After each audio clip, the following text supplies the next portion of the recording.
Picture this, you're standing perfectly still for 6 hours straight, rain soaking through your red tunic, tourists shouting in your face, and someone just grabbed your rifle. Your feet are screaming in pain, sweat is dripping into your eyes behind that massive bearskin hat, and every muscle in your body wants to move. But you can't. You absolutely cannot move a single inch. Because you're a Queen's Guard at Palace, and breaking the ancient rules doesn't just mean losing your job.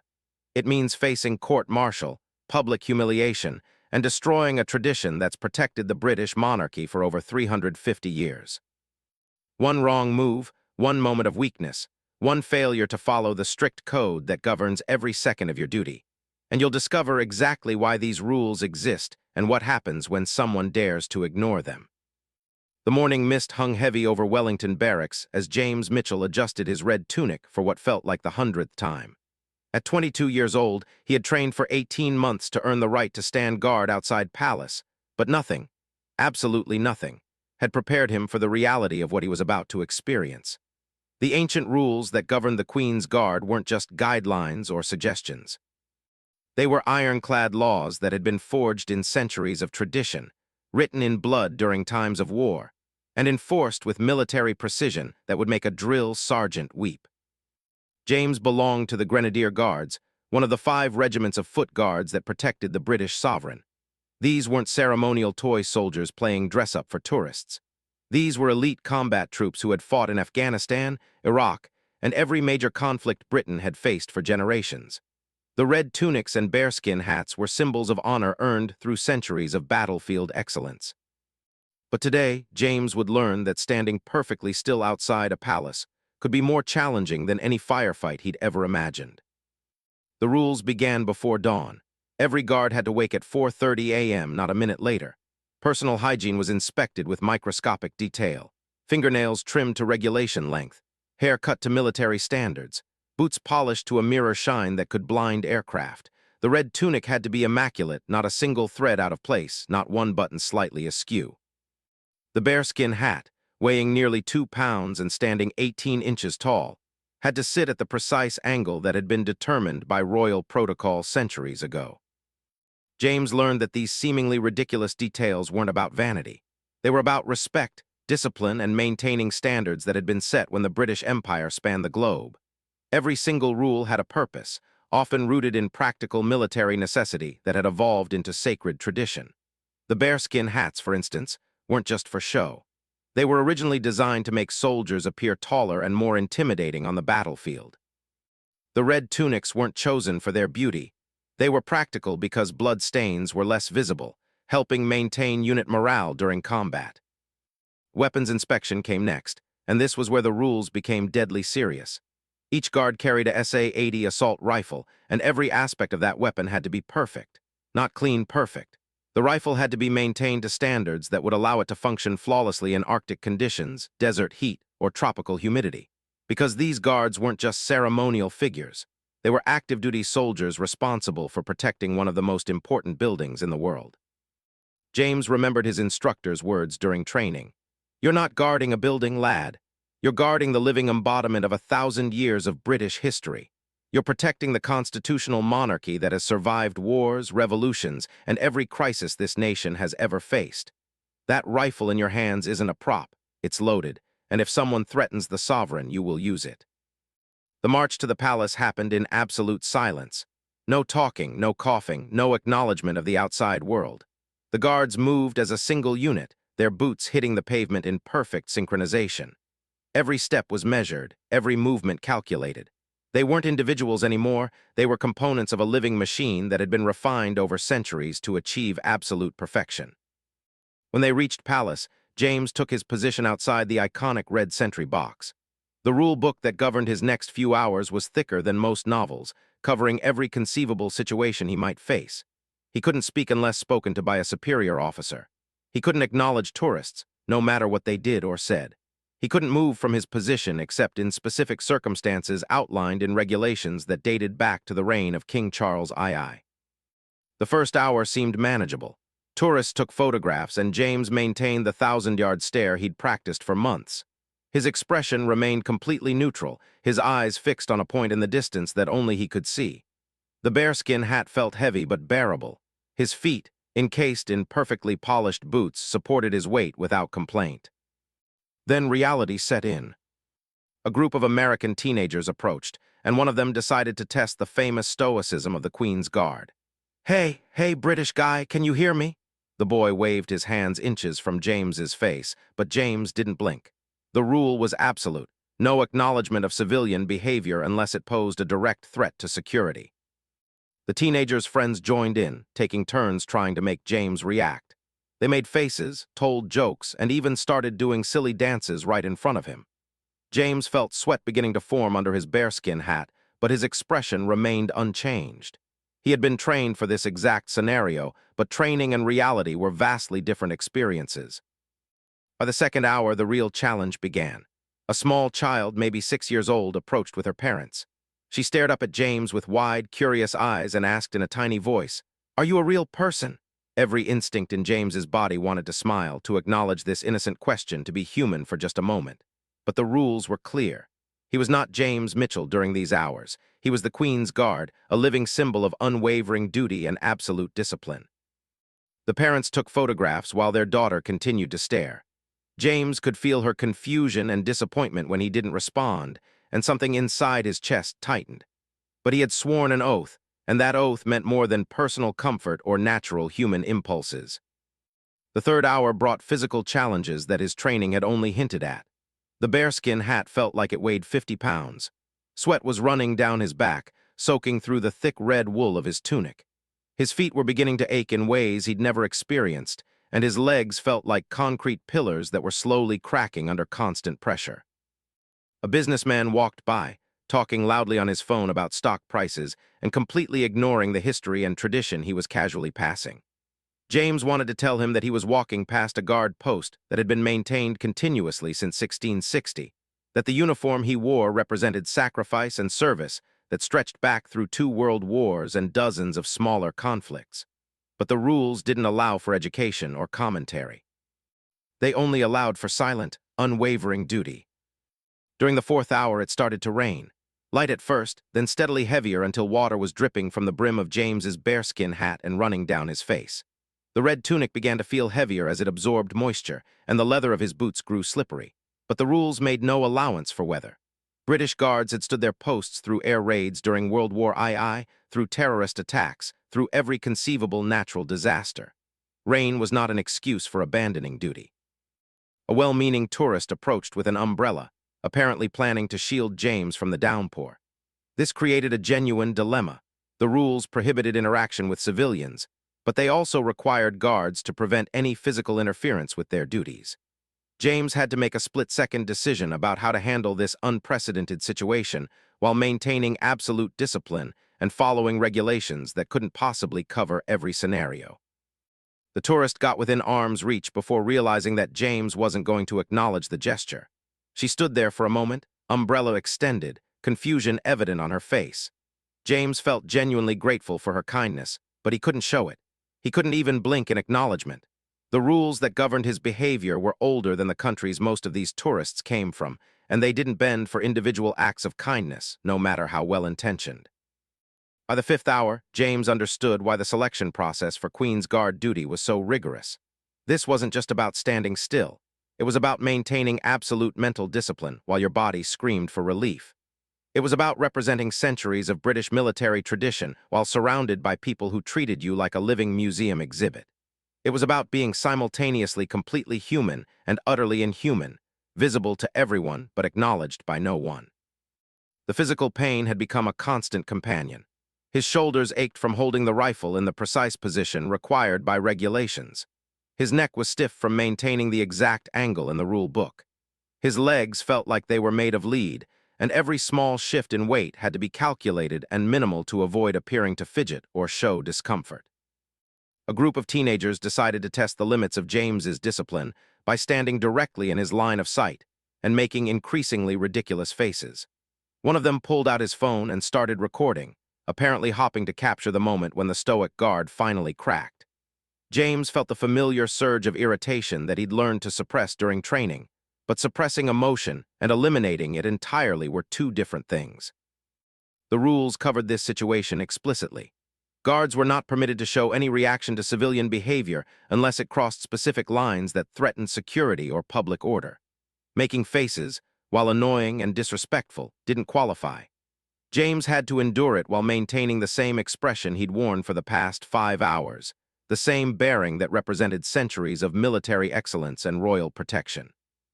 As the 6th hour approached, James began to understand something profound about the rules that governed his duty. They weren't arbitrary restrictions designed to make his life difficult. They were a framework that transformed ordinary young men into living symbols of something larger than themselves. Every regulation, every requirement, every seemingly impossible standard was designed to create guards who could stand as monuments to duty, honor, and unwavering service. The bearskin hat that felt so heavy wasn't just headgear. It was a crown of responsibility that connected him to every guard who had stood this post before him. The rifle that made his arms ache wasn't just a weapon. It was a sacred trust that represented his oath to protect the constitutional monarchy that had guided Britain through its greatest triumphs and darkest hours. When his relief finally appeared, marching across the courtyard with the same precise steps that James had taken hours earlier, James felt something he hadn't expected. Instead of relief or gratitude, he felt a strange sense of pride. He had stood his post according to rules that demanded nothing less than perfection, and he had not failed. Not once in 6 hours had he compromised the standards that defined what it meant to be a Queen's Guard. But as he prepared to march away from his sentry box, James had no idea that his real test was just beginning. The rules that had governed his static duty were nothing compared to the regulations that controlled guard movement, public interaction, and the complex ceremonies that he would soon be required to perform. The tourist who had tried to shield him from rain was minor annoyance compared to what he would face in the days ahead. The ancient rules that governed the Queen's Guard weren't just about standing still and looking impressive. They were about maintaining standards under pressure that would break most people, about representing tradition in a world that increasingly questioned the value of ceremony and protocol. James had passed his first test, but he was about to discover that some rules were even more demanding than perfect stillness, and that breaking them carried consequences far more serious than simple embarrassment. 3 weeks after his first posting at Palace, James Mitchell thought he understood the rules.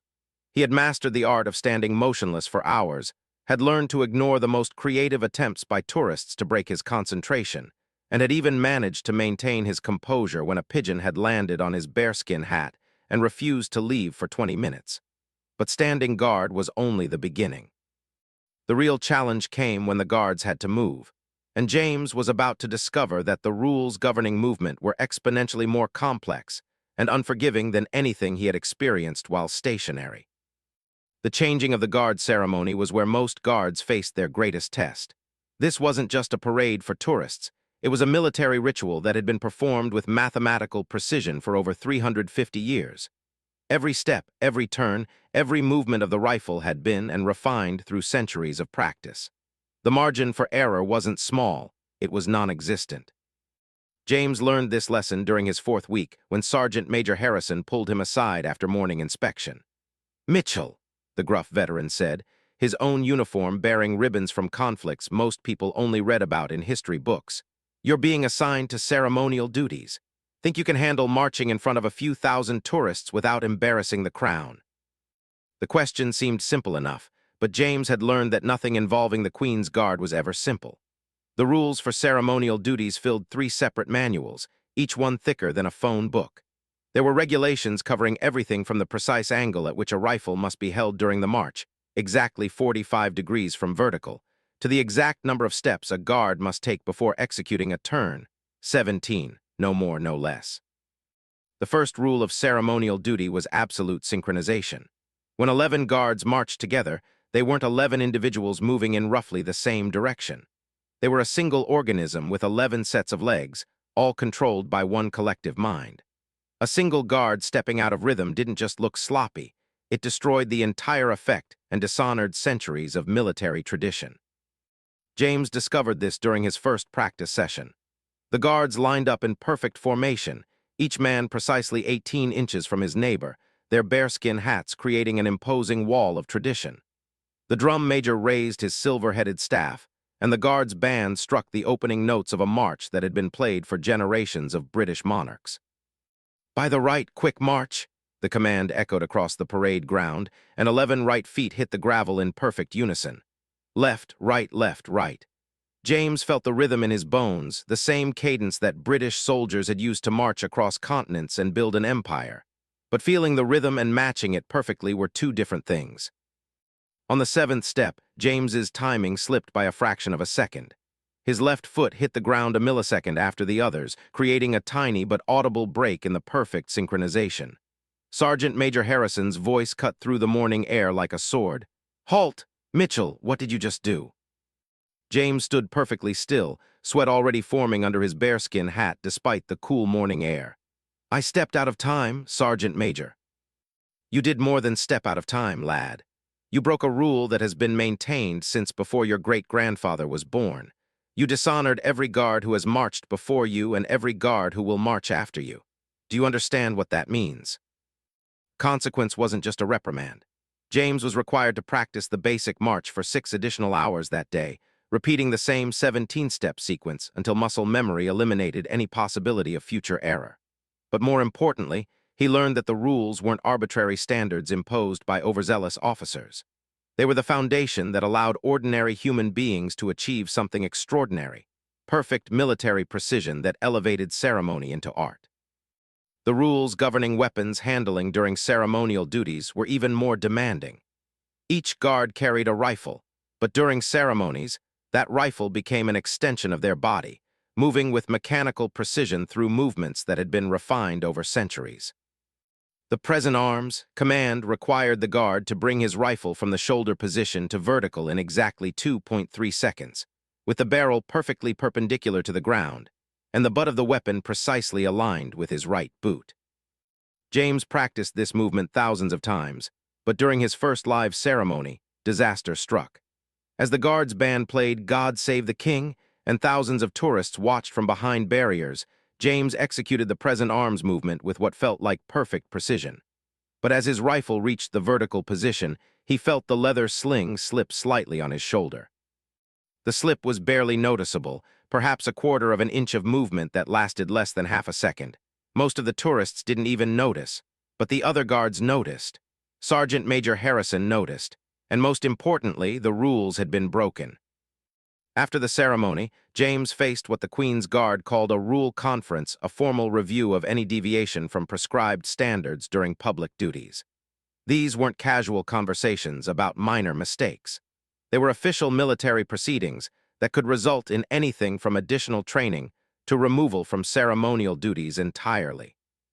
"Guardsman Mitchell," the reviewing officer began, consulting a thick folder of regulations. "During today's ceremony, you allowed your weapon to shift position during the present arms movement. Can you explain this deviation from prescribed standards?" James stood at attention, staring straight ahead as he had been trained to do. "The rifle sling slipped on my shoulder, sir. I failed to ensure proper weapon security before beginning the movement." "And what does the manual say about weapon security during ceremonial duties?" James recited the regulation from memory. "All weapons must be secured and positioned to prevent any movement or shifting during ceremonial movements, sir. Guards are responsible for inspecting and adjusting all equipment before public duties to ensure absolute reliability." The officer nodded gravely. "The consequences for this violation are outlined in Section 47 of the Ceremonial Duties Manual.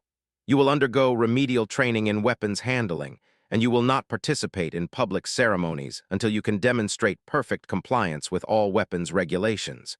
Do you understand?" "Yes, sir." But the real lesson came from talking to other guards who had faced similar reviews. James learned that these rules weren't designed to punish minor mistakes.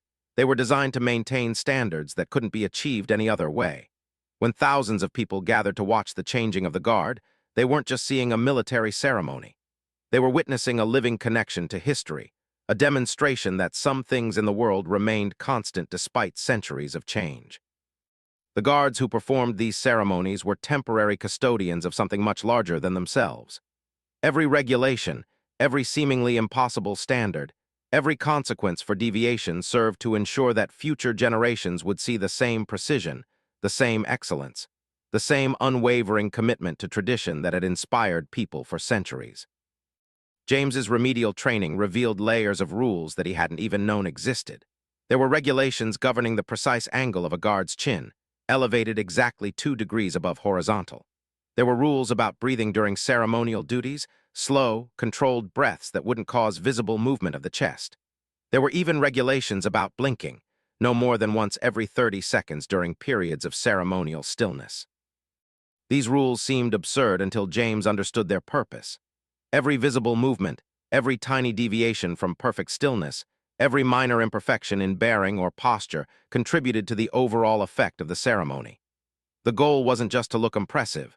It was to create an experience so precisely executed that observers felt they were witnessing something transcendent, something that connected them to centuries of British history and tradition. During his remedial training, James met Guardsman, a veteran of 5 years who had once been removed from ceremonial duties for a violation that seemed even more minor than James's rifle slip. Had been participating in the changing of the guard when a bee had landed on his nose. The natural human response would have been to brush it away or at least flinch when the bee stung him, but had maintained perfect stillness, allowing the bee to remain until it flew away on its own. The problem arose later, during the formal inspection that followed every ceremony. A tourist's photograph, published in a newspaper the next day, clearly showed left eye watering from the bee sting. The regulation was explicit. Guards must maintain identical appearance and bearing throughout ceremonial duties. Watering eye, even though it was caused by circumstances beyond his control, constituted a violation of standards. 3 months of remedial training, told James during a break in their practice session. 3 months before they'd let me back in front of the public. And you know what? They were right to do it. Not because I did anything wrong, I couldn't control that bloody bee, but because the rules exist to ensure that nothing, absolutely nothing, interferes with the ceremony. If they made exceptions for bee stings, they'd have to make exceptions for everything else. The standards only work if they're absolute. James began to understand that the consequences for breaking rules weren't punishments. They were necessary maintenance of a system that had produced consistently excellent results for centuries. The Queen's Guard wasn't just a military unit. It was a living institution that preserved and demonstrated values that transcended any individual soldier. But understanding the rules and following them perfectly were 2 different things. James's next test came during his first public ceremonial duty after completing remedial training. The venue was the annual Trooping the Ceremony, where the Queen's Guard performed before members of the royal family, government officials, and thousands of spectators. The preparation began weeks in advance. Every movement was rehearsed until it became automatic. Every guard practiced every step, every turn, every weapon's movement until they could perform their duties while unconscious. The stakes were higher than a simple changing of the guard ceremony. Any mistake here would be witnessed by people whose opinions could affect military careers and national prestige. The night before the ceremony, James lay in his barracks bunk reviewing the rules one final time. He had memorized every regulation, practiced every movement, prepared for every contingency covered in the manuals. But as he would discover the next day, some situations weren't covered in any manual, and the real test of a Queen's Guard wasn't just following the rules. It was understanding their purpose well enough to make split-second decisions that honored their spirit, even in unprecedented circumstances. The morning of trooping dawned clear and cold. James's inspection was flawless, his uniform perfect, his weapon immaculate, his bearing exactly what centuries of regulation had defined as the standard for a Queen's Guard. As he marched onto Horse Guard's parade with his unit, he felt the weight of history settling on his shoulders along with the familiar weight of his bearskin hat. The ceremony proceeded with clockwork precision. Every movement flowed seamlessly into the next. Every command was executed with mathematical accuracy. Every guard maintained the bearing that transformed them from individual soldiers into components of a larger whole. James felt the pride that came with being part of something perfect, something that connected him to every guard who had served before him and every guard who would serve after him. Then, with 40 minutes remaining in the ceremony and thousands of eyes watching every movement, something happened that would test every rule James had learned and force him to discover what it truly meant to be a Queen's Guard. The incident that would define James Mitchell's understanding of the Queen's Guard rules began with something as simple as a child's balloon. During the Trooping the Ceremony, as thousands watched and cameras broadcast the event across the globe, a red balloon escaped from a small child in the crowd and drifted across the parade ground, coming to rest directly in front of James's position in the formation. The balloon sat there, bright red against the immaculate gravel, a splash of civilian chaos in the midst of military perfection. The rules were clear about maintaining formation and ignoring distractions, but they had never anticipated a scenario quite like this. James faced a choice that would test everything he had learned about duty, tradition, and the true meaning of the regulations that governed his life. According to the letter of the rules, James should have ignored the balloon completely. It posed no security threat, didn't interfere with his ability to perform his duties, and would likely be removed by groundskeepers after the ceremony.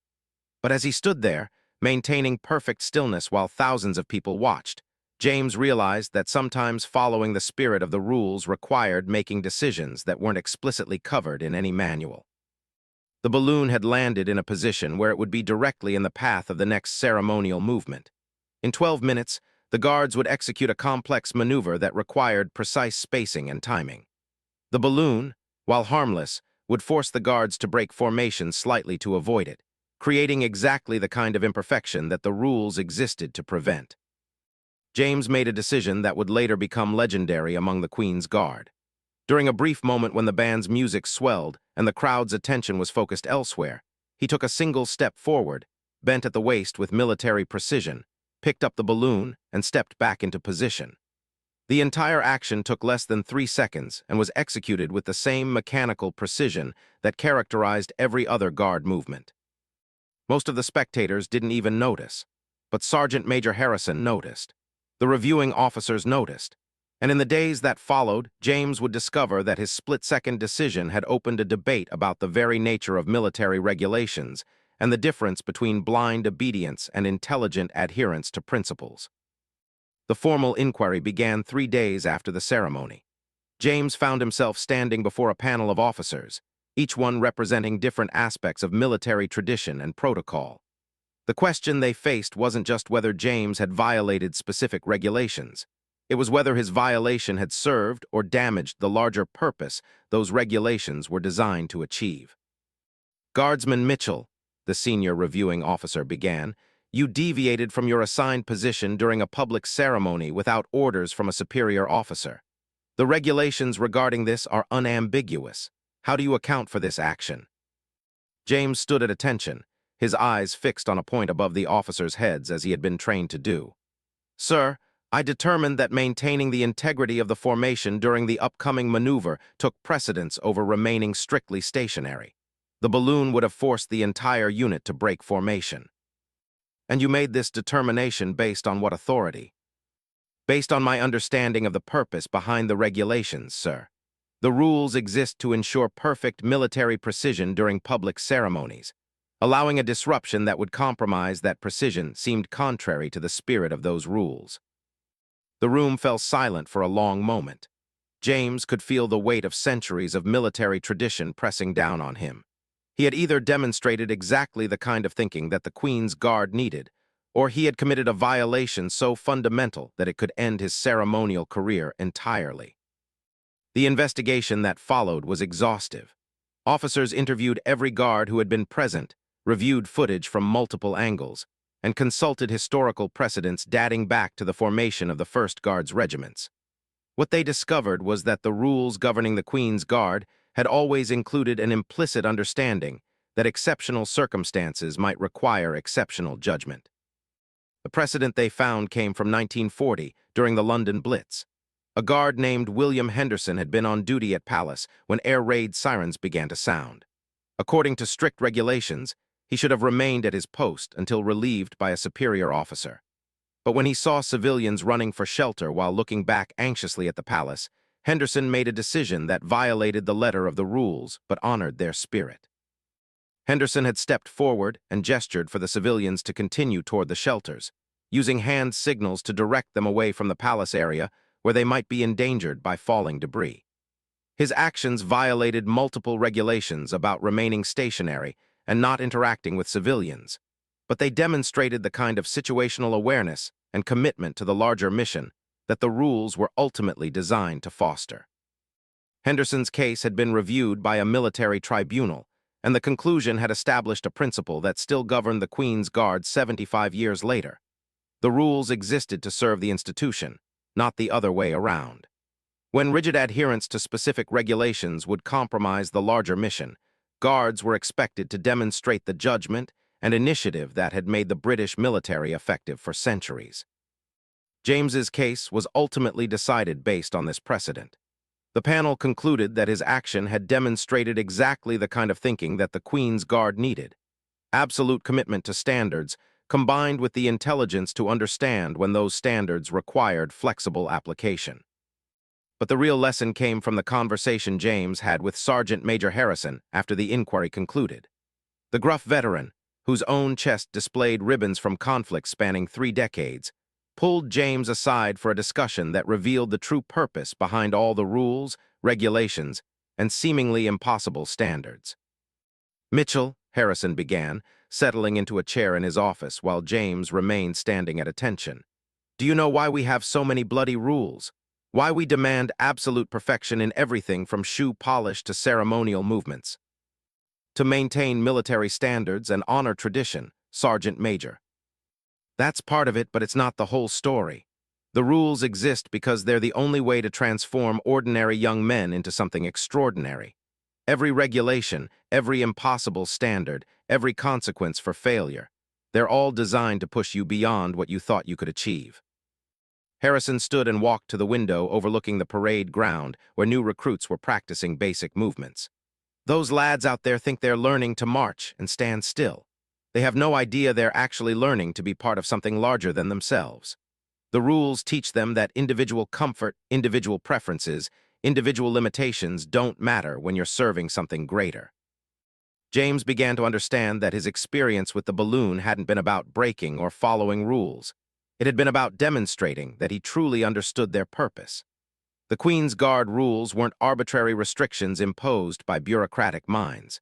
They were a system designed to create individuals capable of making correct decisions under pressure while maintaining absolute commitment to institutional excellence. The weeks that followed brought James into contact with guards who had served for decades, each one carrying stories that illustrated different aspects of how the rules shaped character and capability. He met Guard Captain, who had once maintained his post during a terrorist threat, following protocols that required him to remain motionless while armed police secured the area around him. Described the experience of standing perfectly still while knowing that his life might depend on the actions of others, and how the discipline instilled by daily adherence to seemingly minor regulations had given him the mental strength to remain calm and focused during genuine danger. He spoke with Guardsman Williams, who had served during the funeral of Queen Elizabeth II, participating in a ceremony watched by billions of people worldwide. Williams described the weight of knowing that any mistake, any deviation from perfect standards, would be seen by more people than had ever watched a single military ceremony in human history. The rules that had seemed burdensome during training had become essential support during that moment of ultimate responsibility. These conversations revealed that the consequences for breaking Queen's Guard rules weren't just about maintaining discipline.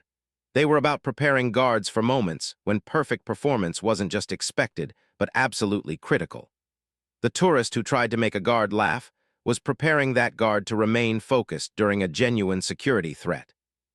The regulation requiring perfect uniform maintenance was preparing guards to represent their country during events of international significance. James's final test came 6 months later, during a state visit by a foreign head of government. The ceremony required guards to maintain their positions during a complex series of movements involving multiple military units, government officials, and members of the royal family. The potential for something to go wrong was enormous, and the consequences of any mistake would be by international media attention. As James took his position that morning, he realized that he no longer thought about the rules as restrictions. They had become part of who he was, automatic responses that allowed him to focus on the larger mission rather than worrying about minor details. His uniform was perfect because checking every detail had become as natural as breathing. His weapon was positioned correctly because thousands of hours of practice had made proper handling instinctive. His bearing was exactly what regulations required because the standards had shaped his very understanding of what it meant to be a soldier. The ceremony proceeded flawlessly, but the real victory wasn't the absence of mistakes. It was the presence of something greater than the sum of its parts. James stood with his fellow guards, each one representing years of training and countless hours of adherence to standards that most people would consider impossible, and together they created something that transcended individual human limitations. When the ceremony concluded, and James finally allowed himself to relax, he understood that he had become part of a tradition that connected him to centuries of military excellence. The rules that had once seemed arbitrary and demanding had revealed their true purpose. They were the tools that ordinary people used to achieve extraordinary things. The balloon incident had taught him that following rules wasn't about blind obedience. It was about understanding principles so deeply that you could apply them correctly even in unprecedented situations. The Queen's Guard rules worked because they created individuals capable of representing the best of what human beings could achieve when they committed themselves completely to something larger than their own comfort or convenience. Years later, when James had become a sergeant himself and was training new guards, he would tell them about the balloon and the lesson it had taught him. The rules weren't their enemy. They were their tools. Every regulation, every standard, every consequence for deviation existed to help them become the kind of people who could stand as living symbols of duty, honor, and unwavering commitment to excellence. The Queen's Guard rules had transformed him from a young soldier who worried about standing still for a few hours into a man who could represent centuries of British military tradition before the eyes of the world. And when new guards asked him what happened if you ignored those rules, he would tell them the truth. You discovered that the rules weren't really about controlling your behavior. They were about revealing who you could become if you were willing to accept standards that most people would never even attempt to meet. The ancient regulations that governed every aspect of a Queen's Guard's life weren't just about protecting tradition or maintaining appearances. They were about proving that human beings could achieve perfection when they committed themselves completely to principles that transcended individual limitations. And that lesson, James had learned, was worth every moment of discomfort, every hour of practice, and every consequence he had faced for the few times he had fallen short of those impossible, essential standards.